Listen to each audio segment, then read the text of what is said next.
What's going on, gamers? Welcome to the Xbox After Party. This is your host, Predator H2OS, and I got a few special friends with me. Let them introduce themselves first, starting off with my friend GKB. Hey, what's up, man? Glad you had me on the show here. Can't wait to talk to these guys, get a nice interview going. All right. And we also have Tommy, aka ITK5. Hey, what's going on, guys? Glad you invited me. Let's see what we can find out. All right. Also, we have Jonathan.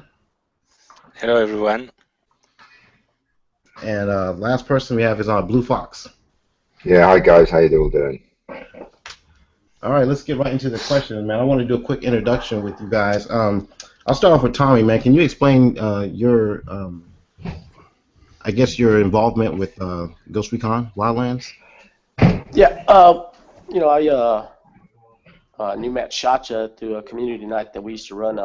It's a Ghost Recon Future Soldier event, and he kind of introduced me to some of these guys. They're at Ubisoft, and I got I got asked to do an event with some of the other gamers like Jonathan and Blue, and we were lucky enough to participate in a little gameplay of Wildlands last year.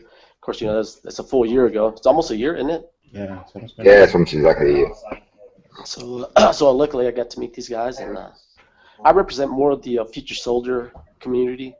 Of course I played the previous Ghost Recons too, but we still do a community night on Fridays with some other Ghost Recon fans. So I'm still participating in that. But yeah, I'm more or less the Future Soldier guy in the group. All right. Also, quick, anybody watching right now, like I can't get the live chat to work. So if you guys have any questions, make sure you guys put it in the comment section. We pull up. Hey, go ahead, Jonathan. Tell us what your involvement is with Ghost Recon. I'm the Ubisoft moderator on the French forum for Ghost Recon, Rainbow Six, and Far Cry, and I'm also the moderator on the US forum for Ghost Recon. And I met Blue and Tommy for the Ubisoft workshop for Ghost Recon Wildlands a year ago, and that's how we met. That's awesome.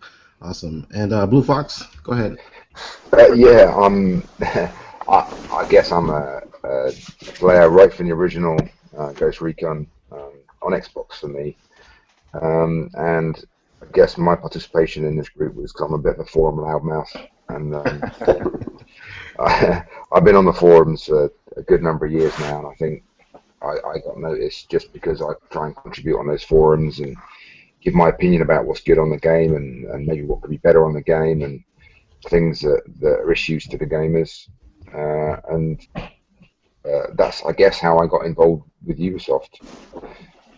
Awesome. Paul, GKB, have you played any of the Ghost Recon titles? Yeah, I played Future Soldier and a couple of other ones. It's been a really long time since I played them, but yeah. Yeah. And for me, I mean, I've been a huge fan of Ghost Recon. It was actually one of the first shooters that I got involved with on the original Xbox, outside of Halo. But when I first got on Ghost Recon, I fell in love with it, and I've been a fan of the franchise forever. I mean, I've been on the forum since I want to say since 2006, even though I'm not as active as I once was. But I've bought every Ghost Recon, including a Ghost Recon Online in the last couple of Ghost Recons, but I've been a huge fan of this franchise, and so when I decided to do this podcast, it's like my first live podcast here on YouTube. I wanted to bring some friends of mine, GKB and PTK Blam, who couldn't make it, and talk about this game with some people that I know, since I do know the game very well. So my first question to you guys is, and you guys can, there's no set order in this, just chime in, whoever wants to go first, but, explain to me what the Breakfast Club is. Okay, I guess about this time last year when we were at the Wildlands workshop, Emma brought us in, Emma, who's our community developer for Wildlands, and I kind of wanted to tag us up with the name. We all kind of suggested I think I suggested like HVT, as our kind of our group team name. High value targets. Yeah, yeah, high value targets. Yeah, but we got to vote, which was really cool. I'm not sure what name Blue Fox actually chose or Jonathan, but who did come up with the actual? It was Rocky. It was Rocky. Yeah. That's right. Because we And are kind of all a little different, so it kind of and also fit. because we'd had breakfast with Yves Guillemot Yeah. as a meeting. Emma had set up a meeting to get us in to see Yves and his team, and that was scheduled for. I think I mentioned this in the forums. That was scheduled to last for half an hour, but it went on for an hour and a half. And we had breakfast. I mean, we're talking about the CEO of a €1 billion company here, Yeah. and it was a great chat, and it was really relaxed atmosphere, and he was listening to all the things that we were saying and interacting with us, and we kind of that breakfast was quite significant, I think, as a landmark in sort of the relationship that Ubisoft has with us as a group. And so we kind of, I think Rocky's idea there was that he wanted to reference that breakfast. Oh, nice. And also, with the film The Breakfast Club, of a Yeah. group of individuals brought together that bond, and the name just seemed to fit, and we all It just said, fit that's the perfect. one. Yeah. Was one of the coolest thing we've done with the breakfast with Yves Guillemot. And I think that I was surprised by the fact that excuse me, that every time he asked us a question, he was taking notes. He had his little notebook and writing every comment we said. Oh wow, that's awesome. What y'all have for breakfast? Honestly, I don't think we ate. We were so involved and with the talk that I honestly don't think I ate. I mean, I think we were all drinking coffee, but like I said, it was pretty amazing to have the developers there and Eves, and it's I think we were all too nervous and too hyped up to eat, to be honest. I was eating those little donuts. Uh, Those little I, sugary donuts. I couldn't have enough of them. I took some crazy rabbit candies that was on the table. Nice.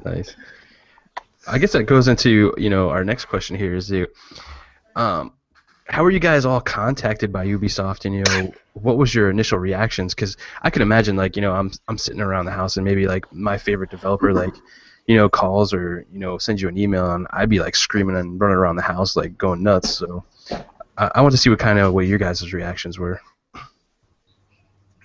Well, for my part, I received a private message on the forum, and I saw that Ubi Edela was contacting me about the workshop and everything.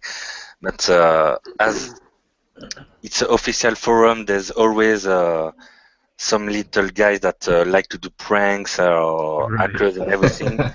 The first thing I did is to talk with my community manager on the forum and say, "Yo, bro, do you know that that Ubi Edela, I receive a private message to go to Paris at the studio, everything." So I said, "Wait, I'm gonna ask some question about it," and then he came back to me and said, "Yeah, it's totally legit. Go for it." And then I was, man, I'm going to Paris. Maybe with those studio guys. Yeah. On my end, I had two accounts for Ubisoft because I created my account back in the day where you could only have, was it 4 digits? Was the minimum amount for actual gamer tag, your like forum game name or whatever. So I created 2 accounts, and I think Emma had kind of a hard time, our community developer, in contacting me. So finally she got a hold of me, and she said, "Well, can I call you?" or something like that. I don't recall exactly, but I say, "Sure," and she called me, and I get this call, from Paris. I was like, "Whoa," so to get that call was pretty crazy. I was like, at first, but yeah, she said, "Let me call you right quick and get your information, see if you want to come down to Paris." But yeah, I think it was a little harder for them to contact me because of my two gamer accounts that are Ubisoft. But finally they changed it, I guess, where you can have a minimum of 4 digit. So I got my TK5. I was so happy about that too. What about you, Blue? Yeah, I got an email on my Blue Fox email account, which kind of was just out of the blue, and I thought it was spam, if I'm really honest. And it said, "Oh, we'd like you to come to this workshop," and it also contained in that email said, "And please, could you send us a photocopy of your passport page and your name and address and all these other details." Well, And that I'm sounds like, like that "Yeah, sounds like a scam right there. yeah." So but yeah, that's spam. So, but it had a phone number in it. And I thought, well, I could phone the phone number. I thought, no, actually, I'm not going to call that number. So the next day at work, I looked up Ubisoft, I Googled them and looked up their phone number for their headquarters in Paris. And I phoned that number and I asked to speak to the lady who had signed the email, Emma. And I got through and they said, yeah, and it seemed really genuine. I thought, wow, I'd just been contacted to go to a workshop. But even then, I guess I felt, was this really true? Is this really happening? Is this really going to happen? And even on the day I left, I was getting the train up to London because I was going to get the Eurostar to Paris. That's the easiest way to get there for me. Yeah. And there was a mess up with the train booking. And I thought, oh, here we go. It's the train from where I live to London wasn't booked properly, so I had to buy my own ticket. And I'm thinking, it might not be genuine even yet. There might be something going on here. But then I thought, what have I got to lose? I'll go to London. If the Eurostar booking isn't valid, then I'll know. But that was valid, and it was just, I guess, 2 weeks, the 2 weeks leading up to it, from the time I got the invite to the time I got there, was just, wow, is this really happening? Yeah. Is this really happening? And then when I got there, and I think Tommy and Matt were already there, Court was already there, I met Jonathan at the station, and we got a taxi from the station down to the hotel where the guys were staying at. And we just all hit it off right from the word get-go. It was brilliant. How'd you all enjoy Paris? I've never been to Paris or London or wherever. It was pretty cool. We didn't actually see much of Paris, if I'm honest, because we got there on in the evening, and the next day we walked to the studio. We spent the whole day in the studio. The next day we had breakfast and went back to the studio. Then we went back to the hotel, had some business. I think we did a bit of sightseeing, didn't we, Tommy? Yeah.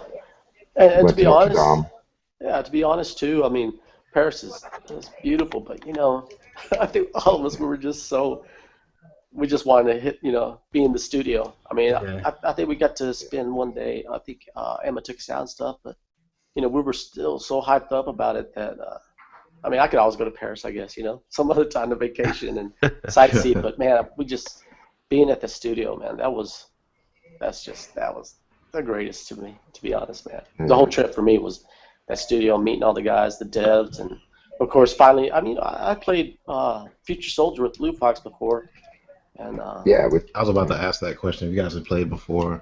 yeah, so we ran together before, and I've seen him on the forums that he's a bit long-winded when he's commenting on the comments, but that's Blue, that's what he does. I know I've read his blogs, man. I'm like, man, that's pretty long. So.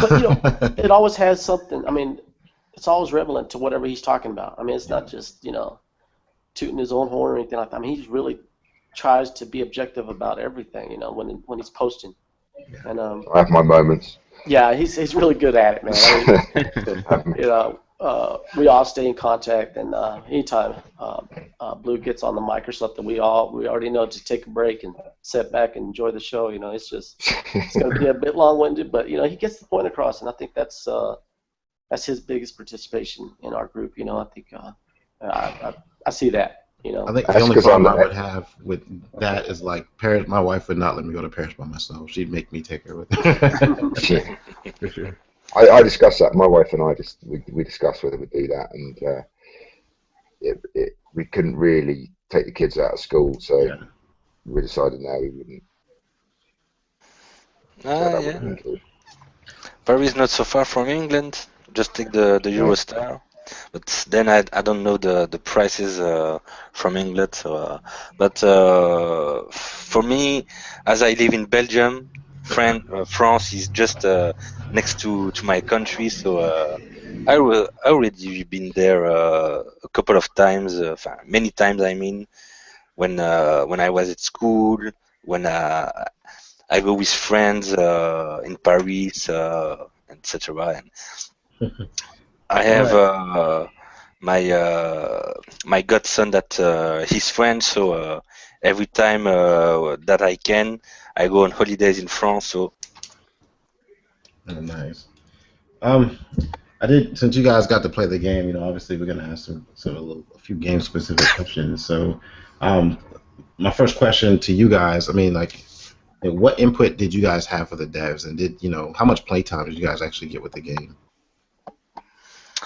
uh, when we played the game, we had an hour. We played an hour, and it was two groups of four because we were eight for the total group, and Matt, Sacha, Tommy, Blue, and I we were one group, and then there was the other group because we were playing the cop part of the game. That's what the focus, the first focus we have for the game. Okay. What about you, Tommy? Yeah, like I said, we all tagged up in our I guess squad, I guess. They just kind of sat us down and got a hold of our controllers, and luckily, like I said, I played with Blue, and I can't count how many times I played with Matt. So it kind of fit, Blue, Matt, and Jonathan, myself, and we got in the game quick, and it's a co-op game, and we took off on some missions, and it's Yeah. it's really, you've seen the trailers, and Yeah. and the best part of the game, I think that they introduced to us as far as the way the game is played is the whole hybrid system. I love that. I mean, I think that's the next step for a third-person shooter. What do you mean hybrid system? To kind of bring in the first-person shooter guys too, to enjoy the game. The hybrid system has the when your iron sight automatically goes into a first-person shooter mode. Oh yeah. Oh, like some ADS and stuff, yeah. Yeah, so I think that is the the view. That is what I saw in the game. I really that's the biggest part for me, is bringing in a system like that. It's kind of Jonathan's a big first-person shooter guy, and I know he enjoyed that scheme of it. So I think it kind of brings in both communities. I'm a third-person shooter guy, but I love that hybrid iron sight first-person shooter view. So that's I think that's what I enjoyed the most out of that game is the mechanics behind that. Okay. Cool. Yeah. What about you, Blue? Yeah. So what input do we have for the devs?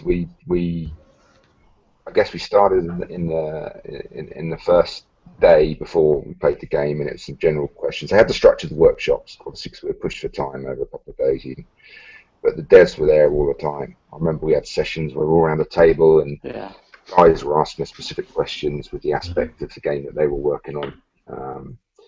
We were talking to the lead developer. We got to talk to the producer. Went out for a beer and some food with the creative guys, Eric and Nordine and Dominic, and the other guys. There's just a complete access and an openness between the dev team and us. I think they've been working on it, of course, for quite a while. Yeah. And for them, it was their first exposure to someone outside to say, what do you think of the game?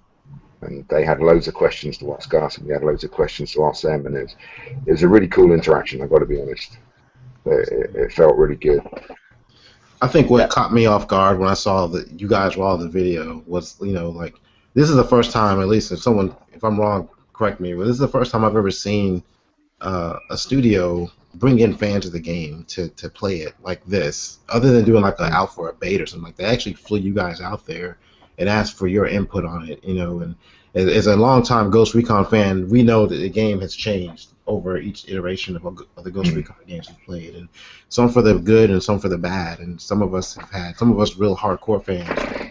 The original Ghost Recon games have been like, hey, we don't want this, we want this instead, and that and this and that and this. So I think it's good on them that they actually brought you guys out there. I remember the very first Future Soldier reveal that came out that they ended up scrapping. The reviews for what they showed at E3 that year weren't really good. and so they kind of pushed it back several years. It seemed like forever to come up with what came out to be Ghost Recon Future Soldier. Um, but every time Ghost Recon comes out and I read the chats and stuff like that, I look at the forums. It's like this isn't what we want in Ghost Recon. We want the traditional old school Ghost Recon, and it's good that they sent you guys out there to kind of give some input on what some longtime fans of the franchise to come out to Paris and play the game, give some input on what you guys really wanted in the game. Right. And that's true. You see the people that they brought out. I mean, like I said, I'm a big Future Soldier fan, but then you got guys like Rocky who just I think still had servers up or something for the original Ghost Recon, something like that. I mean, just he the diversity of people that they brought in. Yeah. I think that's what makes our group so special. As far as yeah, they invited console players, PC players. I mean, Rocky is the admin for GhostRecon.net, the biggest website about Ghost Recon Rainbow Six. So yeah, it's normal that with the experience that he has for the game, it's normal that he was invited. I mean, I'm sure that I was invited because I represent the community, and since the first game is out, I was there, so I know what people on the forums what they want. So when I was in Paris, I talked about my opinion and of course the opinion of all the people on the forums. That's awesome. Yeah, that kind of segues into our next question here. Is like, as Predator was saying, like with each iteration of the Ghost Recon games, for better or for worse, you either like them or you don't. So my question is, how did this compare to some of your favorite, Ghost Recon games? Is this going to be like, still get that hardcore fan involved and still, reach out to some new player base as well? Tricky question. Yeah, without giving too much away there. No, but I think it's a good compromise about with the old and the new and the open world. It's it open new perspectives. You have the devs, they wanted to somehow to come back to the old game, but bringing the new generation style for the new generation player, because you have the old players, you have the new players. So I mean, there's still people that never played Ghost Recon 1 or Ghost Recon Advanced Warfighter. There are many console players that just played Ghost Recon Future Soldier, so they didn't know what the oldest game was. And the play session I have was very good, because I felt that the old Ghost Recon was there. Okay. I can talk about specifics, but yeah. I think for me it's right back from the original. I guess is Ghost Recon is a game I've never felt I was playing on my own. So even in the single player in the original, the AI was structured and you controlled them in such a way that you felt like you were part of a team. And that teamwork thing for me stuck through from the original, which I played sort of like all the time, over any other game, until Ghost Recon 2 came out. I think I played a little bit online with the original, but then really multiplayer was taking off massively when Ghost Recon 2 and Summit Strike came out. And that feeling of being in a team, cooperating with others, whether AI or humans, sort of went through, and DR2 and Summit Strike was all about being part of a team and part of a community and playing with others. And that carried through for me for Graw and Graw 2, and even in Future Soldier. There was a mixed reaction, I guess, from some people in the clan scene to Future Soldier. I stuck with it because no matter whether I've got my preferences of which game's better, but Ghost Recon's always been better than COD and Battlefield and things like that for me. I've always, preferred it to any of those games at that time. So I've put days and days. I think I've got about 26, 27 days or something on Future Soldier. I would hate to add how many hours I had on Raw 2, because that was about 6 or 7 years of every day. Yeah. So I don't know what that would be. And I guess the telling thing about Wildlands is by the end of the play session, Tommy and Matt and John and I had developed roles, and we're starting to work as a team. When we first started to play it, we were just randomly doing things as individuals, like you do when you're trying to find out how it goes. But I got that feeling of team and being cooperative again, I guess. And that's, to me, GR's always been about teamwork. Yeah. Yeah, just recently, me and some of our Ghost Recon Future Soldier players, we started running the campaign again, and there's not that much a difference, as far as how you're playing. You're still gonna play your style, like I said, Jonathan. We started a mission there in Wildlands last year. We're doing like Blue said, we kind of all just randomly ran around and trying to get used to the controllers, the camera, stuff like that. And then we got together and actually went off and tried to do a mission, as a group. But that was the whole thing. We weren't forced to do it a certain way, Of course, like I said, we all have our own style of play. And it was like I was saying, we started playing Future Soldier, and it is kind of like there's already a set way you have to do it, and that's the big difference with Wildlands is you take it on any way you want, So there's no scripting to it. So of course this is co-op, and this is for Future Soldier too. In the Future Soldier co-op, you had kind of a script. You had to do it a certain way to get past it. It kind of told you, hey, you got to do this, got to do that. With Wildlands, it just had how you wanted to do it. We all, like Blue was saying, we all developed our roles and got after it, and we did pretty good there for a while.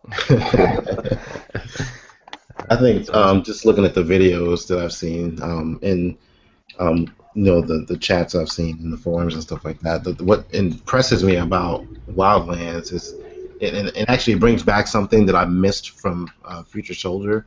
In Ghost Recon 2, you had the ability to kind of change the map a little bit. Like you can do it at dusk, you could do it in the morning, in the evening, stuff like that. So when I saw the video, it gets basically you can take on these missions at different times of day and do it in different sorts of ways, and that really impressed me. That kind of brings back the traditional old school Ghost Recon that I missed. Where like you actually have to plan out your mission and how you're going to do it, and so I really like that aspect of it.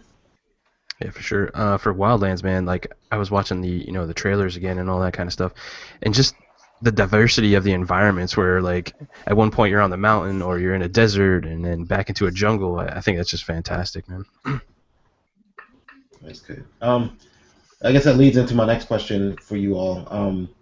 The Division released earlier this year, and I see some similarities in it, just as far as the mechanics and stuff like that. I want to see if you guys actually saw any similarities as well when you guys were playing the game yourself.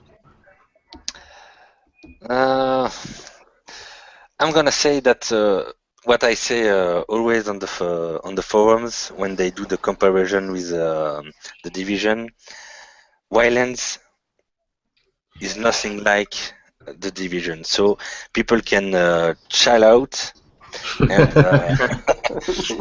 I mean, You talking to me? Yeah, I'm talking to you. No, but I can understand their concern about the game. They worry that Wildlands is gonna be like the Division, but I can confirm that it isn't. I mean, for me, the only thing I saw that was a little like the Division was the some animations of the characters. Yeah, that's exactly what I was talking about. The animations some of them look like kind of simple. That's all. I mean, it's not the fact that it looks like the Division, but I think it's more than to gain some time on the developments.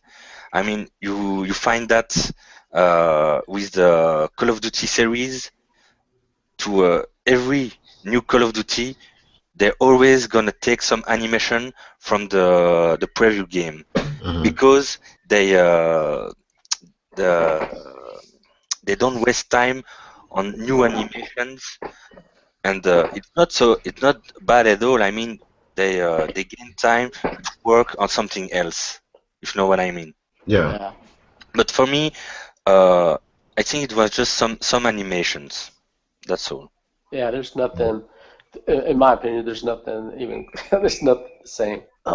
You got to go back to the division. It's RPG, and people keep telling me that too. So it's an RPG where Wildlands is a shooter, Ghost Recon style shooter. They're both a tactical Yeah, type games, but yeah, guys out there don't have to worry about that. They're not the same. yeah, All right. yeah. I mean, the setting's obviously different. It's Bolivia, um, and all that kind of world was the division's kind of based on that urban kind of landscape in New York. Disease ain't going to spread very far out in the country. Yeah. Um, and so you got the setting. I guess, like you said, the camera might kind of make it look a bit similar, but it's a third person for exploration, and it's first person with the iron sights for shooting.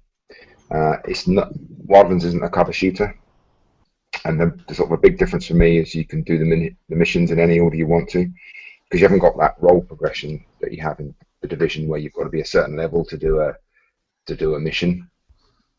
Yeah. That's Yeah, true. you've got to get to, you don't do this mission unless you're a level 26 with a tank. And whereas in Wildlands, it's kind of like you can pick and choose how you want to do your missions in whichever order you want. That's Yeah, but interesting. that's its pure RPG mechanics, Hmm. Mm. to be that level to do missions that are for a specific level. You don't have that on Ghost Recon Wildland. You choose the mission you want to do, and it's up to you to think how you're gonna do the missions, the approach, and I can tell you that the AI it doesn't forgive. No. That's good to hear. Yeah.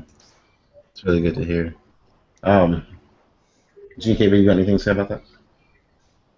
Um, I mean, I could see where the similarities just based on when you look at the footage, it's a third person, kind of shooter kind of thing. I could see the similarities, but as we see these games come out, they almost find their own identity and stuff. So I'm really not worried about it, honestly. Yeah. I remember when I was reading up on Future Soldier, they were talking about how much, it's something that I credit Ubisoft on when it comes to some of their games. Like they take the time to um to actually do the research and put forth the effort to get the things right Hmm. when they do what they do as far as animation stuff like that. So I remember when Future Soldier came out, I was reading an article saying they had like hundreds of different animations for the characters. And it could be something as simple as like just diving from cover to cover or rolling over a car or something like that. So I mean, in this case, you may see some similarities to that kind of stuff because they've already wasted the money to do it. So um, I don't remember who said this before, but I wouldn't for the people out there that are concerned about that, I mean, I think that's about the main similarities you're going to see between the two games. Just maybe the animation. That's it. The only thing I wish they bring back, and I hope they bring back, is the what were we talking about? I think I was talking to ITK5 the other day. The gunsmith. I would love to see that come back. That was one of my favorite things to play with on my phone back in the day. Yeah, I took some screenshots of Gunsmith just recently, man. Yeah, that's such a great feature, and you kind of see that in the Division too. They has a Gunsmith type feature. You can change your loadouts and stuff. So yeah, that's I think that's something that should stick around. Well, I was gonna do some Q&A, but I could not get my chat to work when this happened. So lucky for us, we don't have to break any NDA about answering questions right now. But anything you guys want to add before we get off of here? I'll start with Tommy.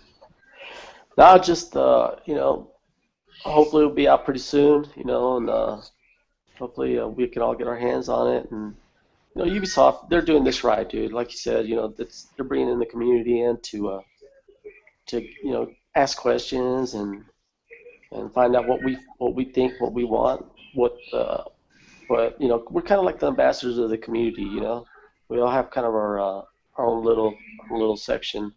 So you know, this is a great thing that Ubisoft is doing is by bringing us in. I mean, now I can honestly say that Jonathan and Blue, a couple of my best friends now, you know, that we Skype from time to time, you know, just to catch up with stuff. And but you know, everybody in the Breakfast Club, they all have their roles. You know, we all have our roles. You know, as far as what we uh, what we think and towards what we think Wildlands should be, and hopefully, and I know Ubisoft is listening, so that's great. You know, so you guys hang in there, and we'll get our hands on it pretty soon. Nice. What do you got, Blue Fox?